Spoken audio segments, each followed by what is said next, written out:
Me tendieron una trampa. Me culparon. Dijeron que yo era quien había matado a Tupac. Durante 30 años nunca dije nada diferente porque sabía que yo conocía la verdad. Sé que Dios conoce la verdad.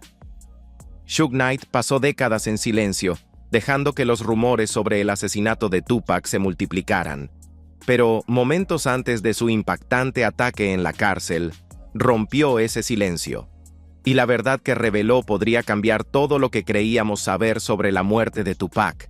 Entonces, ¿qué pasó realmente? Analicémoslo. Las últimas horas. El relato de Suge Knight sobre los últimos días de Tupac. Durante casi 3 décadas, el mundo ha intentado reconstruir lo que realmente le sucedió a Tupac Shakur la noche del 7 de septiembre de 1996. Las teorías se han multiplicado, los documentales han dado vueltas alrededor de las mismas pruebas, y generaciones enteras han crecido bajo la sombra de preguntas sin respuesta. Sin embargo, en 2025, desde los confines de una celda de prisión en California, Marion Suge Knight, que en su día fue el hombre más temido del hip hop, afirma que por fin está listo para contar la historia él mismo. Y según él, la verdad sobre las últimas horas de Tupac es mucho más oscura y complicada de lo que nadie hubiera imaginado. Todo comienza, como todas las grandes tragedias, con una noche que debería haber sido normal. Tupac, entonces de 25 años y en la cima de su fama, había viajado a Las Vegas para ver el combate de peso pesado de Mike Tyson contra Bruce Seldon. Suge Knight, el imponente director ejecutivo de Death Row Records, estaba a su lado. Después del combate, un fatídico encuentro dentro del MGM Grand desencadenó una serie de acontecimientos que acabarían con una de las vidas más brillantes de la música.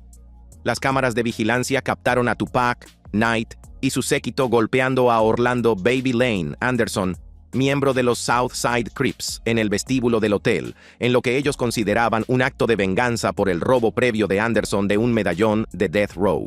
Fue un enfrentamiento que volvería a atormentarlos pocas horas después. Mientras circulaban por Flamingo Road en el BMW negro de Knight esa misma noche, un Cadillac blanco se les acercó. Se dispararon 13 tiros contra el vehículo. Tupac recibió 4 impactos, 2 en el pecho, 1 en el brazo y otro en el muslo. Knight, milagrosamente, solo sufrió un rasguño en la cabeza. En cuestión de segundos, el caos se apoderó de Las Vegas Strip, y la figura más emblemática del rap yacía sangrando junto al hombre que se hacía llamar su hermano. Knight insiste en que esos momentos no fueron solo una mancha borrosa de sangre y cristales, sino el comienzo de un descenso de 6 días que reveló los miedos más profundos de Tupac y sus últimos deseos. En su entrevista para la revista People en 2025, Knight describe la asombrosa resistencia de Tupac inmediatamente después del ataque. A pesar de sus heridas, afirma, Tupac estaba bromeando con los policías mientras los paramédicos lo subían a la ambulancia. Knight recuerda haber pensado que si alguien podía sobrevivir a esto, era Tupac, el hombre que había engañado a la muerte antes y parecía más grande que la vida misma. Pero el estado de ánimo cambió una vez que llegaron al Centro Médico Universitario de Las Vegas. Allí, dice Knight, el rapero invencible se transformó en un hombre consumido por el miedo. Lo que atormentaba a Tupac, afirma Knight, no era la muerte en 1905, sino la perspectiva de volver a la cárcel. Solo un año antes, Knight había pagado una fianza de $1.4 millones para liberar a Tupac de su encarcelamiento tras su condena por agresión sexual en 1995, un acto que vinculaba al rapero a Death Row Records. Ahora, con el ataque al MGM Grand, que podía suponer una violación de la libertad condicional, Tupac supuestamente cayó en una espiral de desesperación. Según Knight, Tupac le dijo que volver a la cárcel sería peor que la muerte. Le rogó a Knight que le quitara la vida, que le disparara, para evitarle la humillación de volver a la cárcel. El suicidio, dijo Tupac, no era una opción.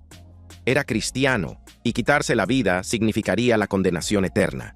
Pero si Knight lo hacía, razonó, tal vez Dios lo entendería. Knight afirma que se negó. No, Pac, no podemos hacerlo. Lo quería más que a mí mismo, le dijo a su amigo, según cuenta. El retrato que Knight pinta es contradictorio. Un hombre que podía afrontar la muerte, pero no el encarcelamiento, que se aferraba a su rebeldía incluso cuando su cuerpo le fallaba. En una anécdota particularmente sensacional, Knight cuenta que Tupac pidió 2 porros y una botella de Hennessy mientras yacía en la UCI. Cuando una enfermera le preguntó si realmente pensaba fumar en su estado, Tupac supuestamente respondió, «Sí, lo haré». Era una respuesta típica de Tupac, rebelde, irreverente y profundamente humana. Sin embargo, la verosimilitud de la historia de Knight ha sido cuestionada. Los registros médicos de esos 6 días siguen sellados, pero lo que se sabe públicamente suscita dudas. Tupac sufrió lesiones catastróficas, entre ellas una hemorragia interna masiva y la extirpación del pulmón derecho. Lo conectaron a un respirador y le practicaron múltiples cirugías. Según los especialistas en traumatología, estos pacientes suelen estar sedados, fuertemente medicados y, en ocasiones, inconscientes. Si ese era el caso, ¿podría Tupac haber estado realmente bromeando, negociando o exigiendo porros? Sin la corroboración de médicos, enfermeras o visitantes como Kidada Jones, la prometida de Tupac, la versión de Knight sigue sin verificarse. Luego está la afirmación más impactante de Knight, que traslada la narración de las calles de Las Vegas a la habitación del hospital donde Tupac luchó por su vida. Según Knight, la madre de Tupac, Afeni Shakur, desempeñó un papel directo y decisivo en la muerte de su hijo. Knight afirma que Tupac, atormentado por el dolor y aterrorizado por la prisión, le suplicó a Afeni que le ayudara a morir. Y ella lo hizo. Dice que le dio a Tupac unas pastillas, sin especificar para aliviar su sufrimiento, y que cuando los médicos lograron reanimarlo tras un colapso, Afeni intervino. «No vuelvan a hacer eso nunca más», les dijo, afirma Knight. «Si tiene complicaciones, no lo toquen. No lo revivan. Déjenlo ir». Knight enmarca esto como un acto de misericordia materna, un acto de amor más que de malicia. Es una afirmación tan explosiva que amenaza con reescribir todo lo que creíamos saber sobre los últimos momentos de Tupac. Sin embargo, como gran parte de la historia de Knight, se sostiene sobre una base poco sólida. Afeni Shakur, antigua miembro de las Panteras Negras y incansable guardiana del legado de Tupac, nunca habló públicamente de tal decisión antes de su muerte en 2016. Ningún médico, enfermero o amigo de la familia ha corroborado el relato de Knight. Y legalmente, el personal del hospital no puede simplemente seguir una orden verbal de no resucitar sin un consentimiento documentado. Si tal documentación existía, nunca ha salido a la luz. Las preguntas se intensifican cuando Knight habla de lo que ocurrió tras la muerte de Tupac a las 4:03 p.m. del 13 de septiembre de 1996. Afirma que Afeni exigió que su hijo fuera incinerado inmediatamente, en un plazo de 24 horas, ignorando el supuesto deseo de Tupac de tener un funeral en el que sus compañeros raperos besaran su cuerpo de pies a cabeza. Knight afirma que pagó $1 millón por la cremación, una cifra que nunca ha sido verificada de forma independiente. Luego, en un detalle que ha perdurado en la tradición popular del hip hop, Knight dice que los miembros del círculo íntimo de Tupac enrollaron algunas de sus cenizas en un cigarro y lo fumaron en una despedida ritual. El propio Knight dice que se abstuvo, alegando su condición de libertad condicional. Una vez más, nada de esto ha sido corroborado. La rápida cremación es cierta. El cuerpo de Tupac fue efectivamente incinerado poco después de su muerte. Pero los motivos siguen sin estar claros. Los Outlaws, colaboradores cercanos de Tupac, insinuaron en alguna ocasión en entrevistas que habían fumado sus cenizas, pero sus declaraciones eran ambiguas y a menudo estaban salpicadas de humor. Se desconoce si se trataba de una verdad literal o de un tributo metafórico. Incluso los detalles de aquella noche en Flamingo Road han cambiado en el relato de Knight. En múltiples entrevistas, se ha descrito a sí mismo protegiendo a Tupac de los disparos, un acto heroico que, de ser cierto, significaría la diferencia entre la vida y la muerte. Pero los informes policiales y los análisis forenses nunca lo han corroborado. La única lesión documentada de Knight fue un pequeño rasguño en la cabeza causado por metralla o cristales. Me dispararon en la cabeza porque agarré a Tupac y lo tiré al suelo. Yo estaba encima de él no estaba encima de mí. Si esto refleja el caos de la memoria o un intento deliberado de presentarse como un salvador, sigue siendo una pregunta sin respuesta. Aún así, la proximidad de Knight a los hechos da peso a sus palabras. Él estaba allí, al volante, a pocos centímetros de Tupac, cuando se escucharon los disparos. Estuvo en el hospital, habló con Afeni, y durante casi 30 años ha vivido bajo la sombra de aquella noche. Quizás por eso, su versión de los hechos parece tanto una confesión como una revelación. Me tendieron una trampa, me culparon. Dijeron que yo era quien había matado a Tupac. Durante 30 años nunca dije nada diferente, porque sabía que yo conocía la verdad. Sé que Dios conoce la verdad. La historia de Knight es más que un simple recuerdo de los últimos días de Tupac. También es una acusación contra aquellos que, en su opinión, los traicionaron a ambos. Las confesiones. Kef D, Diddy y la recompensa de $1 millón. A pesar de todo el misterio que aún rodea el asesinato de Tupac Shakur, hay algo que nunca se ha cuestionado. Los disparos que le quitaron la vida el 7 de septiembre de 1996 procedían de un Cadillac blanco que se detuvo junto al BMW de Suge Knight en un semáforo de Flamingo Road. Lo que siempre se ha cuestionado es quién ordenó esos disparos, por qué se realizaron y cómo el asesinato más famoso de la historia del hip hop ha permanecido sin resolver durante casi 3 décadas. Las revelaciones de Suge Knight en 2025 se sumergen de lleno en ese abismo y comienzan con un nombre que ha perseguido este caso durante años: Dwayne Kef D. Davis.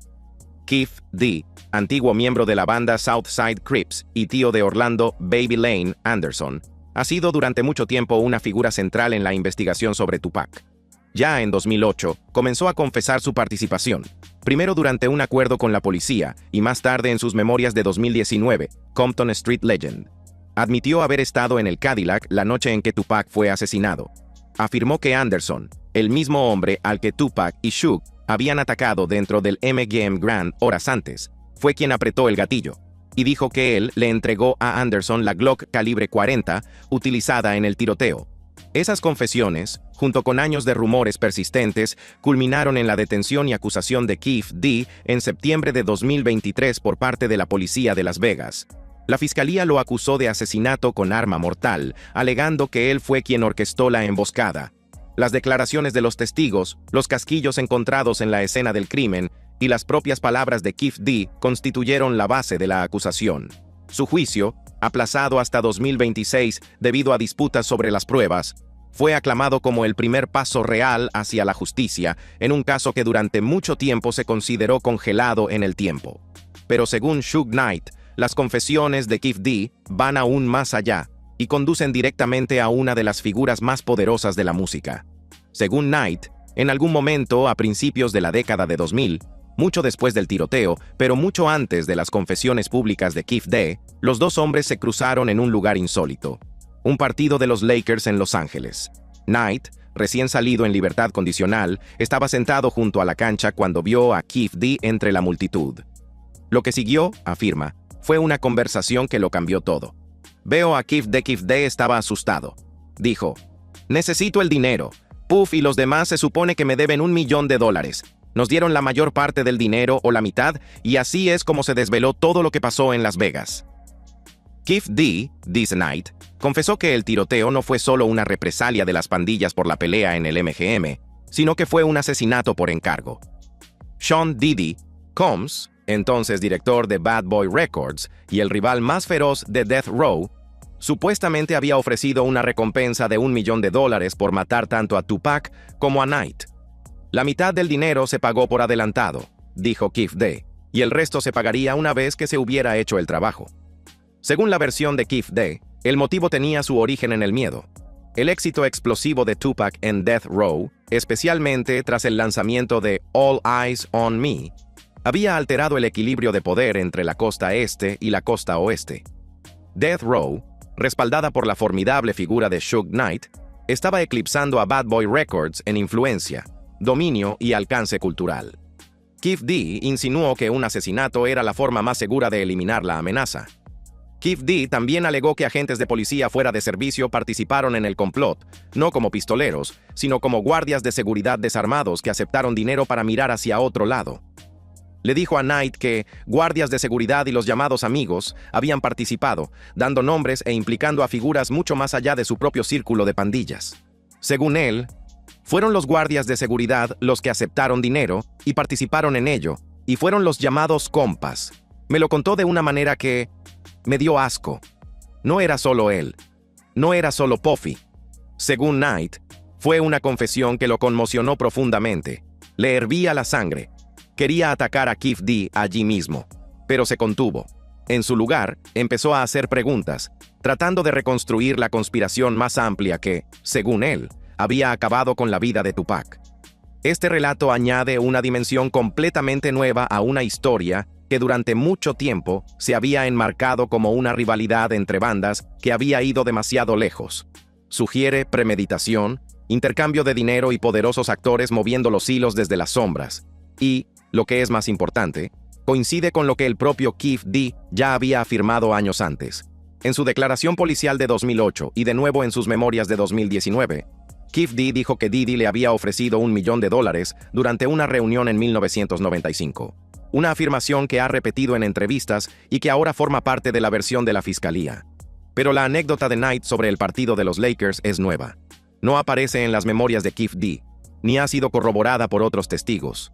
Y aunque la acusación de la recompensa es sensacional, los fiscales no han acusado a Diddy ni a ninguna otra persona presuntamente implicada. No han aparecido registros bancarios, testigos oculares, ni testimonios que respalden la acusación. Por su parte, Diddy ha negado repetidamente cualquier implicación en el asesinato de Tupac. Aún así, Knight insiste en que la recompensa era real y que solo era una parte de una guerra más amplia entre Death Row y Bad Boy. Señala el asesinato anterior de su socio, Bunchy, que según él, fue llevado a cabo por personas afiliadas a Bad Boy. Argumenta que la pelea en el MGM fue solo la chispa. El combustible se había ido acumulando durante meses.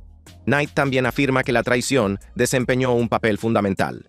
Según él, los equipos de seguridad no le informaron de que los agentes fuera de servicio no podían portar armas de fuego, lo que le privó de la oportunidad de sustituirlos por personal armado. Si lo hubiera sabido, argumenta, podría haber hablado con el alcalde o haber contratado guardias con licencia, medidas que, en su opinión, podrían haber salvado la vida de Tupac. Si es cierto que la policía te dice que los agentes fuera de servicio que se dedican a la seguridad no pueden portar armas de fuego, se debería haber comunicado al propietario de Death Row, que soy yo. Podría haber hablado con el alcalde, o haber recomendado a algunos tipos con permiso de armas ocultas y que portaran armas para proteger a Tupac. Este hilo de traición está muy presente en las revelaciones de Knight de 2025.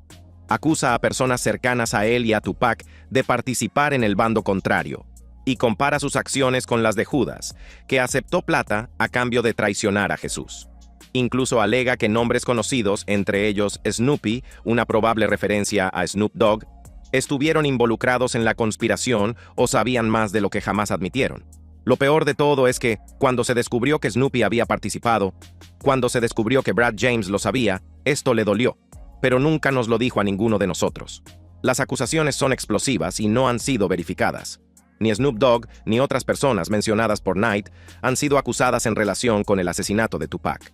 No se han presentado públicamente pruebas, pero la amargura en el tono de Knight sugiere que no se trata simplemente de afirmaciones, sino de heridas que ha arrastrado durante décadas. El relato de Knight también desvela lo que él describe como intentos de manipular su propio testimonio. Afirma que abogados, investigadores e incluso personas vinculadas a Diddy le ofrecieron dinero, hasta $1 millón, para que firmara una declaración en la que afirmara que Kef D no estaba presente en el tiroteo. Dice que se negó.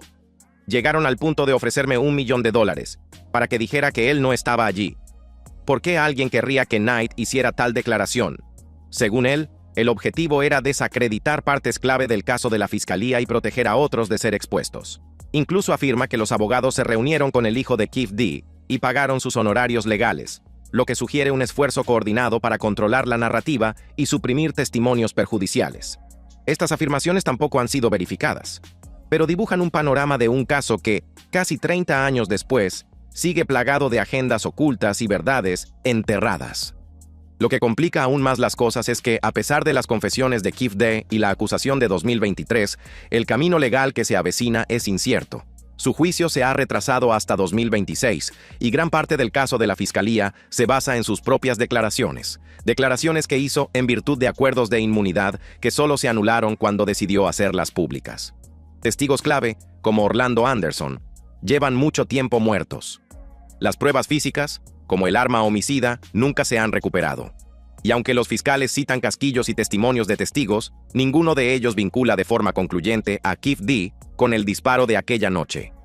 Mientras tanto, la versión de los hechos de Knight añade más complejidad a un caso ya de por sí enrevesado.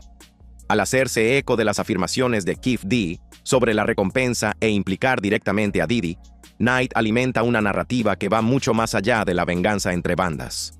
Describe el asesinato como una operación cuidadosamente orquestada, financiada por poderosos agentes de la industria y facilitada por personas corruptas con información privilegiada. Es una historia de traición y dinero manchado de sangre, de política de bandas y ambición corporativa, y de una guerra cultural que se descontroló fatalmente. Al mismo tiempo, Knight se posiciona como objetivo y superviviente. Afirma que estaba destinado a morir junto a Tupac, que la bala que le rozó el cráneo debía acabar con su vida. Cuando eso fracasó, argumenta, el sistema puso su mirada en él, inculpándolo por la muerte de Tupac y utilizando la tragedia para desmantelar su imperio. Consiguieron lo que querían cuando no pudieron matarme, pero pudieron matar a Tupac. Me inculparon.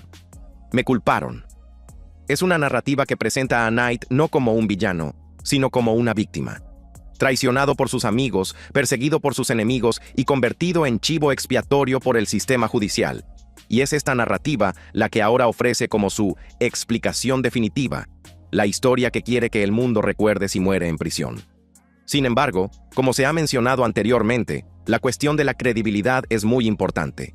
La historia de la recompensa de Kef D nunca ha sido corroborada más allá de sus propias palabras. Diddy no ha sido acusado y sigue negando su participación. El supuesto papel de los policías fuera de servicio sigue siendo una teoría sin demostrar. Y aunque la conversación de Knight en el partido de los Lakers es convincente, solo existe en su relato, sin testigos, sin grabaciones y sin confirmación independiente. Aún así, las afirmaciones de Knight resuenan con fuerza porque apuntan a una verdad más amplia. Que la muerte de Tupac nunca fue solo una pelea o un tiroteo desde un coche. Fue la culminación de una tormenta, una colisión entre la música y el dinero, las pandillas y el poder, la lealtad y la traición. Y en esa tormenta, argumenta Knight, entraron en juego fuerzas mucho más grandes que él mismo o Tupac. A medida que se acerca el juicio de 2026, esas fuerzas pueden verse finalmente obligadas a salir a la luz. Los fiscales tienen las confesiones de Kef D, el motivo y el cadáver, como dice Knight. Lo que les falta es el tejido conectivo, las pruebas que vinculan el dinero con el motivo con la planificación y la planificación con el asesinato. Queda por ver si las revelaciones de Knight ayudarán o dificultarán ese esfuerzo. Lo que es seguro es que sus entrevistas de 2025 han reavivado el interés del público por un caso que se niega a desaparecer. Las redes sociales están en llamas con el debate. Los escépticos se burlan de la historia de Knight, calificándola de cuentos de prisión, Shishug Lies, mientras que sus partidarios exigen disculpas por décadas de culpas, Shugo Apology. Y en medio de todo esto, la imagen de Tupac, joven, desafiante, inmortal, se cierne tan grande como siempre. Casi 3 décadas después del tiroteo en Flamingo Road, las respuestas siguen siendo esquivas. Pero si Knight dice la verdad, si la recompensa era real, si la traición llegó tan alto como él afirma, entonces la muerte de Tupac no fue solo una tragedia. Fue una conspiración nacida del miedo y la codicia que reescribió el curso de la historia del hip hop. Y según el relato de Suge Knight, esa conspiración aún se está desentrañando. El legado, los motivos, la credibilidad y las reflexiones finales de Suge Knight. Cuando las revelaciones de Suge Knight sobre 2025 llegaron al público, la historia de la muerte de Tupac Shakur ya había vivido muchas vidas. Había sido analizada en los tribunales, ficcionalizada en películas e inmortalizada en innumerables documentales. Se había convertido tanto en un caso policial como en un mito cultural. Sin embargo, las palabras de Knight, pronunciadas desde una celda casi 30 años después de los hechos, cortaron ese ruido con una sola afirmación. Él era el último hombre vivo que sabía realmente lo que había sucedido. La pregunta que se cierne sobre cada una de sus palabras es simple pero condenatoria. ¿Podemos creerle? Para comprender el peso de las confesiones de Suge Knight en 2025, hay que lidiar con el propio hombre. Marion Hugh Knight Jr. nunca fue solo un ejecutivo discográfico. Era el rostro de Death Row Records, una presencia imponente que convirtió al sello en una potencia musical y en un símbolo del dominio de la costa oeste. Pero también era conocido por su intimidación, violencia y control despiadado. Las historias de palizas, amenazas y tácticas de mano dura lo siguieron a lo largo de la década de 1990, pintándolo menos como un magnate que como un jefe mafioso con traje a la medida. Sus antecedentes penales reflejan esa reputación: cargos por agresión, violaciones de la libertad condicional y, lo que es más importante, La condena en 2018 por homicidio involuntario, tras un atropello con fuga fuera de una hamburguesería de Los Ángeles. Delito que le valió una pena de 28 años en el centro penitenciario Richard J. Donovan de California. Cuando Knight habla hoy, lo hace desde detrás de las rejas. Un hombre de 60 años cuyo imperio se derrumbó hace mucho tiempo. A pesar de toda su bravuconería, las entrevistas de Knight en 2025 están llenas de emoción cruda. Describe a Tupac como su hermano, lamenta la traición de sus amigos y se presenta a sí mismo como un hombre injustamente crucificado. A veces, sus palabras se hacen eco de las Escrituras. Judas aceptó 30 monedas de plata para traicionar a Jesús. Pac hizo lo mismo que Alvin. Era el Jesús negro hablando de sí mismo. Ninguno de los dos somos Jesús ni Dios. Si pueden hacerle eso a Jesús, nosotros solo somos hombres. Al invocar paralelismos bíblicos, Knight se presenta a sí mismo y a Tupac como mártires de un mundo corrupto, traicionados por sus seres más cercanos y sacrificados por un sistema que buscaba destruirlos. Este planteamiento es poderoso para contar historias, pero problemático para descubrir la verdad. Confunde las quejas personales con los hechos históricos, lo que dificulta separar los recuerdos auténticos de los mitos interesantes. Quizás lo más llamativo de las entrevistas de Suge Knight en 2025 es cómo se posiciona a sí mismo en sus últimos años. El que fuera un temido hombre poderoso es ahora un recluso envejecido que se enfrenta al deterioro de su salud y al espectro de la mortalidad. Su explicación final de la muerte de Tupac funciona menos como prueba y más como epitafio. La historia que quiere que quede grabada en la historia cuando él ya no esté. Larga vida a Tupac. No pasa un solo día sin que piense en él. Y no pasa un solo día sin que disfrute en la cárcel. Pero mi peor día en las calles sigue siendo mejor que mi mejor día en la cárcel. Estas palabras revelan tanto lealtad como resignación. Un hombre que se aferra a su vínculo con Tupac, incluso cuando reconoce la jaula que lo rodea. Es una admisión de que las calles, a pesar de todo su peligro, eran preferibles a la lenta muerte del encarcelamiento. Y en esa admisión reside la paradoja de Suge Knight. Un hombre que construyó un imperio sobre el miedo, que prosperó en el caos, que se situó en el centro de la disputa más sangrienta del hip hop, y que ahora, décadas después, busca reinventarse a sí mismo no como villano, sino como testigo, protector y portador de la verdad. Gracias por vernos. Si te ha gustado este video, haz clic en uno de los recuadros que aparecen en tu pantalla para ver más contenido similar.